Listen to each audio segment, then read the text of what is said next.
પૂનમ સોની, સુમંગલ apartment Varachha.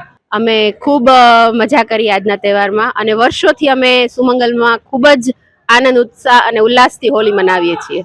અમે અબીલ, ગલાલ, કંકુ એવા કલરથી. એક તો જો પાકા કલર છે એ સ્કિનને પણ નુકસાન કરે છે, બાળકો હોય મોટા હોય બધાની સ્કિનને ઇફેક્ટ થાય છે, પ્લસ આંખ કાનમાં જાય તો એમાં બી ઇફેક્ટ થાય છે. અને આ ઓર્ગેનિક કલર હોય અબીલ, ગુલાલ, કંકુ તો એનાથી કોઈ સ્કિનને ઇફેક્ટ નથી થતી હોતી. મેસેજ એવો છે કે આ વર્ષોથી રમાય છે, ઠાકોરજી રમતા હતા, આપણે આજનું નથી. આ હોલી 1-2 દિવસ કે 5-10 વર્ષથી નથી રમાતી.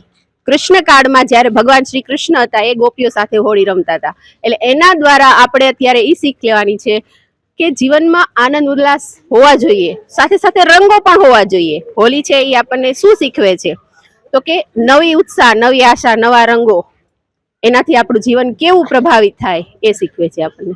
મારું નામ બલર સિદ્ધાર્થ છે અને હું ધૂળેટીના પર્વ વિશે એક વાત કહેવા માંગુ છું કે ધૂળેટીમાં જે અલગ અલગ કલર હોય છે એવી રીતે આપણા જીવનમાં આપણે અલગ અલગ કલર ઉતારીએ, એના ગુણો લઈએ, બધા સાથે હળીમળીને રહીએ અને બધા સાથે રમીએ. અને નેચરલ કલરનો જ અમે યુઝ કરીને બધા રમીએ છીએ. 10 વર્ષથી અમે છેલ્લા 10 વર્ષથી આ રીતે અમે ભેગા થઈને રમીએ છીએ અને સાથે મળીને ખાઈએ છીએ, કોઈ પણ પ્રકારનો ભેદભાવ કર્યા વગર.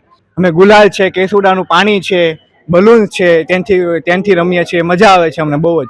બધા સાથે ભેગા રમીને મળીએ તો બધા જીવનનું ટેન્શન છે બધા દૂર થાય છે. હોળીનો તહેવાર છે એ ઉજવાય છે. પટેલ માહી, સુમંગલમાં જ અમે અહીંયા ખૂબ જ એન્જોય કરી રહ્યા છીએ. 10-12 વર્ષથી અમે અહીંયા રમી રહ્યા છીએ. ખૂબ જ આનંદ આવે બધા ભેગા મળીને રમીએ એટલે. અમે અબીલ ગુલાલથી રમીએ છીએ, નેચરલ રંગથી. નેચરલ રંગથી રમવાનું કારણ એટલે કે કોઈને નુકસાન ના થાય. પાકા રંગથી રમીએ તો તે પાકો જાય ને પછી બોલે એમ સ્કૂલમાં ને એમાં કોઈ બાળકો હોય તો એ લોકોને